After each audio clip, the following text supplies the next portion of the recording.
Hello, hi. This is Madhuri from St. Peter's Engineering College. So this is my first video regarding the coming semester subject called Embedded Systems. Okay, so this is for the 4-2 ECE sub students for the 4-2. So this is the name is the Embedded Systems. So it is a purely core subject for the ECE background. Okay, and it is purely a theoretical subjects, and it's very important subject in your course. Why? Because if you want to go for the higher studies in PG level, okay, or you want to do a job in an embedded systems, this subject will be helpful. Okay, so if you go for higher studies like PG in MTech, you will have embedded system as a separate specialization in MTech in embedded systems. Okay, it is not that you will learn here and after that there is no use. No, there is a connection of this subject in the future also. Okay, and we have a jobs regarding this embedded systems when you know the programming part of for this embedded system. Okay, this is for this you will have a embedded C software like a cash course. People will learn about the C like C++, how they will learn. Same like this, you have an embedded C software in which you will learn the code and algorithms, and you can design your own devices using this embedded system. Okay, so this is very important subject. It is a theory and very scoring subject also. Okay, but don't worry, I'm saying code, so you need to write the code programmings. No, because you don't have any practical part in this. In your syllabus there is no lab also. Actually there will be a lab, but now there is no lab. If you go for the MTech embedded system, you will have a lab for this also, but for your engineering there is no lab. It is purely a theoretical subject, and you will no need to write a programs, coding and all. Just you will learn how to design an embedded system, what are the components we are using, what is the basic design, what are the OS you are using. Okay, how you can design with devices whatever you have within a given budget. Okay, so let us go to the introduction of the embedded system, and the subject code is EC734P. Okay, so next coming to the course outcome. The course outcome of the subject is what you are going to learn after knowing the subject. You need to know, you will know what is embedded system. You will know the purpose, what is the use, what are the characteristics of embedded system. Okay. Next, explain different core components, input output devices and communication interface used in embedded systems.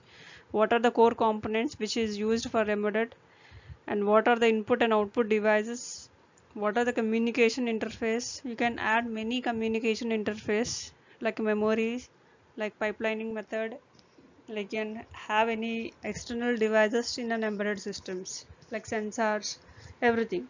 So that is very flexible. Okay, next is design simple hardware circuits. You can easily define simple hardware circuits for embedded systems, and analyze embedded firmware designs approach, and you can write the code. So if you know the firmware design approaches, you can write the code also using these developing languages. Okay, next we will know the types of OS. We will know the difference of the types of OS, and you also know how to choose appropriate task scheduling. So when any work is given, how to schedule that work in a proper way. Okay, so the scheduling is very important in completing the work. Okay, that you will know by using this embedded systems OS, which type of OS is best suitable for using a task scheduling algorithm based on the applications of the system. Next, the last, summarize and evaluate task communication techniques and synchronization issues.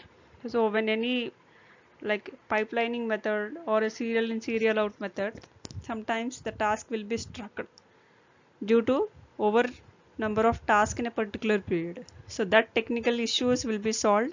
How the work can be completed within a synchronizations. Okay, when many works are going on the same time or the same way, what are the issues you may face? How to evaluate that? How to summarize that? You will be learning in this outcomes. Okay, so more you will understand this outcome when you know the subject. Okay, so definitely we are going to get this output when you have a good concentration on the subject and you know the basics very perfectly. Okay, next slide. So next slide, this is the syllabus, JNTU syllabus. This is the JNTU syllabus. So this, as I actually there is no change in the syllabus. Only R18, R19 syllabus have changed, but in other regulations the syllabus is same. So this is the old syllabus only, what your seniors has done. So nothing to worry. Don't need to worry that syllabus has changed. No worry. So in the even the syllabus is also very less, and the credits for this is 3. So if you see the embedded system, there are 5 units. The first unit is the introduction to embedded system, where we will learn what is embedded systems, what is the difference between the types of embedded systems, okay, and what is the history, how the embedded system has come into our world in our technical data, okay, how many types of embedded systems are there, okay, and what are their applications, what is the use, what are the characteristics, and what are the qualities of the embedded systems. So this is only about the embedded systems. Deeply we will learn types, history, applications, very basic things, but very important. Once you know this basics properly, then slowly we will go the types. Okay, so that is nothing but the typical embedded systems. This is one type of embedded system where you will learn the structure of that device. Okay, and you will learn about the memories. You already know memory, RAM, ROM. Okay, that's all you will be learning here once again. And you will learn about the external devices related to sensor and attenuators. I already told you can add any communication interface to these devices, onboard and external. Onboard is nothing but in the chip itself, it is fixed. When you buy any device, on the board itself they will give you. Or external means you can add to the device like a memory. If you want a more memory, what he has given, it is not enough, you need to add some, so you can add like that. They are external communication interface, so that is very flexible for your function of the device. So this is all you are learning in the typical embedded system of the second unit. Third unit is embedded firmware. So this firmware is one type of embedded system. Here you will be learning about the circuit, oscillators, what are oscillator, what is real-time clock, watchdog timer. So these are very important unit and very important in your syllabus point of view also, exam point of view also. And fourth unit is RTOS based embedded system, how this embedded system is used in real-time operating systems, where they are using, what is this task. So I was telling about the task scheduling in the program outcome, right, in the course outcome, sorry. So that you will be learning about task scheduling and multitask, how to do a multitask at the same time, and multiprocessing also. So what are the issues you arised in this RTOS, you will learn. Okay, and the last unit is the task communication. So you need to have every task communication. You need to call the task and you need to assign whether the task has completed or not. So how do you call a task? Calling is nothing but just we are by phone or not, by phone or something. No, we need to call by using some programming methods, and you need to write little small programs for this, and you need to complete this communication task. Okay, so these are the 5 units, and very important is the textbook. Of course the textbooks are very important. So the introduction to the embedded systems, the textbook is Shibu KV MC Guru Hill. So this is Shibu is very the first prescribed book for the embedded system, and the next reference books is even the Raj Kamal, Embedded Systems by Raj Kamal. So actually it is a, there are two editions are there in Raj Kamal. Raj Kamal is also very important, very important textbook. So you will understand more clearly by using this Raj Kamal. So actually there is a second edition people were using still, but there is a new version of third edition also in Raj Kamal, which is available in our library. Okay, so there is also second edition and third edition also, new edition, which the students don't know about this edition. There is a new third edition also in this same topics, but little more elaboration of some other topics also, which will be useful. So you can either go to second edition or third edition. Always be updated with the latest version, so you will get the very important informations. Okay, so this is about your syllabus and textbook, and we go to the introduction to the embedded system. So what is embedded system? I was saying what is embedded system, but what is this? Embedded system is nothing but it is an electronic system. Generally, what is a system? Generally, a system is nothing but a group of work which is done by a proper device. Okay, so if you take any phone or any electronic gadget, we are calling it as a system because it is working in a proper way, and it is having some organizing and doing one or more task, okay, which is performed in a system called a fixed plan. So any system which is the way of working or doing some task in a proper way, we call it as a system. Sometimes we will call the system is not good in the college, means the proper functioning of the college is not good, or the proper functioning of the some function is not good, means there is no organizing, proper organizing was not there. Okay, the people are not taking care of everyone, like that. At that time you will tell about the system. All right, so first of all, we should know what is a system. A system is nothing but a way of working. Not only working, how we are organizing, how we are doing the work, and how we are completing in time. This all will be concluding in a system.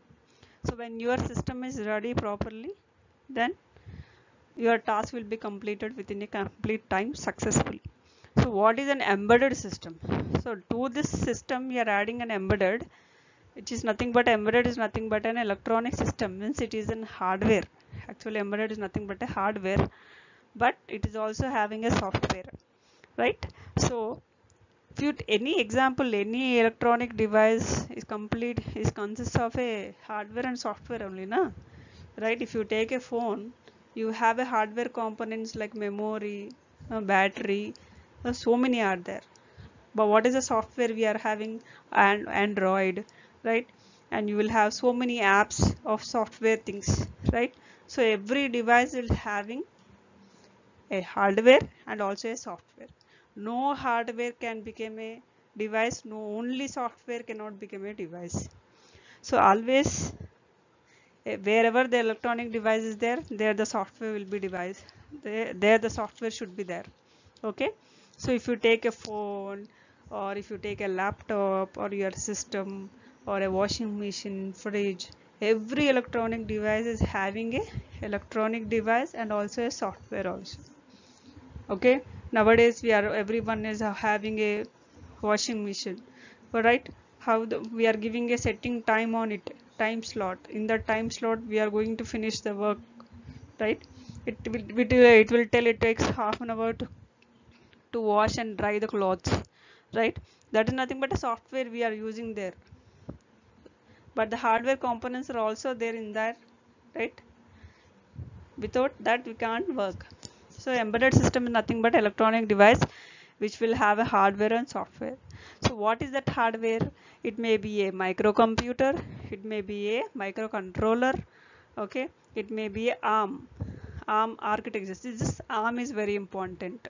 Okay, the name itself is ARM, or Cortex and Cellars. This Cortex and ARM are very important. These are the best examples of the embedded systems. Embedded system hardware means first they will tell about ARM. Okay. So how does that ARM look? It is a single chip only. It looks like your microcontroller or a micro device. You know, microcontroller, microprocessor. If you see, so there will be 40 pins. You will be connecting to all that, each and every pin to all that. Same like that it looks. ARM means don't think it is a big board and all. Same device. It looks like a chip only, but it is specialization for the embedded works. So that's why the ARM is very important in this embedded system. Or Cortex, CORTEX. The Cortex is also very important. Or Stellaris. This we will use very rarely. Mostly is ARM and Cortex. Nowadays people are using Raspberry files, right? Raspberry. We would have listened about the Raspberry. Raspberries are also the best example for the embedded systems. Okay, Raspberry files. So next embedded system is a combination. I already told it is a hardware and software. Okay, which we are going to fix in capability of programming, that is designed for the specific function. So if you want to do a specific function or a specific method, you will do in an embedded. Now here, what is here the microcomputer is embedded or hidden inside the computer. So every embedded system, if you take, you will have a microcomputer system inside. Okay, so what does a computer do? It has an input, it has performs output and also generates output, and also it will run in real time. So software will be there. In the hardware there is a hidden software. Okay, that is nothing but what I said. It is a combination of hardware and software. So what are the examples? If you see, I already told the examples are the cell phones and all. Okay. Next, coming to the characteristics of the embedded system. So what are the characteristics? So how does the embedded system should be? And what are the characteristics? Important characteristics should have these qualities for the embedded system. Okay, what characters? Nothing but a qualities. What is the good qualities of an embedded system? Okay, the character should be good, then only it will show a person positive. Same, the thing is a character of a embedded system, because it is not a human being. We are not saying about a quality wise, we are saying about a specialization wise. Okay, so what are the important things of a device should be there? Okay, the first one is the speed. The speed should be high speed, because it is a hardware and software, both will be running at the same time. So you need to have a speed very high. With the low speed we can't run the two different types of domains in that same time. Okay, so hardware, software, they should run perfectly, means you should have a speed high. Power should be low power dissipation. Power dissipation is nothing but a power wastage. Okay, power wastage should be very low in this device, then only the outputs will be very perfect. Okay, and you can do more number of devices using less power. Okay, so when you can use more work with less power, when you have a low power dissipations. So the power dissipation, nothing but power wastage should be very low. Next is the size and weight. So this size and weight, as far as possible, the small in size, low weight, flexible, we can even carry everywhere and do our things. Size and weight. Accuracy must be very accurate. So accuracy, errors, I mean, I'm not saying it is 100% error free. No device is 100% error free, but it should be very accurate to 99 or 98 nearly. Okay, how much accurate, that much of output we will get. Next, adaptability. So high adaptability and accessibility is there, so we can go anywhere and do this. There's no one, it's not like a fixed place you do here only. No, you can take anywhere, you can adapt anything, you can assess anything. Okay, basic thing is you need to have a device with the proper structures and software. Next is reliability. It must be reliable over the long period of time. Okay, it's not that it is working for 6 months, after that it is not to so use. No, it should be long period of time. So actually embedded system is long period of time. As the generations go increases, the demand for this embedded systems will increase, but it will not decrease. Okay, there is no chance of decreasing of this embedded system in the digital. Now everything is in digital data, right? Everything we are using digital wise. So where there is digital, there is embedded systems. So there is no worry of fading of this technology. Okay, there is once upon a time they have used, not now. No, not like that. It will be a long period of time, definitely. Okay, till the digital world is there till embedded systems will be there. Okay.